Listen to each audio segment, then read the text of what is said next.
On aika tyypillistä, että jos meillä on elämässä joku tällainen vaativa ihmissuhde, joka kuormittaa ja johon ehkä liittyy jatkuvaa konfliktia tai konfliktin pelkoa tai jotain epätasa-arvoista suhdedynamiikkaa, että me kysytään, että miksi, että mistä mua rankaistaan tai miksi tämä asia tapahtuu.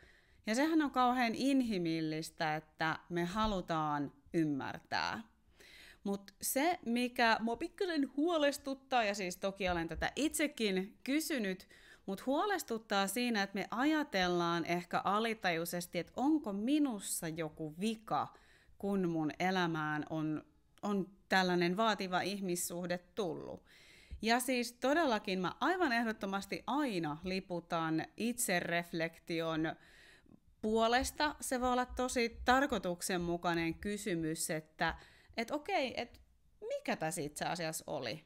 Mikä tässä on ollut se, että onko tämä suhde alkanut vaikka jollain epäterveellä dynamiikalla, että toinen on idealisoinut toista ja sitten siellä onkin tullut jotain muuta näkyville, tai mihin tämä on niin kuin alun perinkään perustunut. Mutta se on hyvä tietää, että jos toinen ihminen vaikka kohtelee kaltoin tai jatkuvasti syyttää, niin se ei kerro sinun viallisuudesta.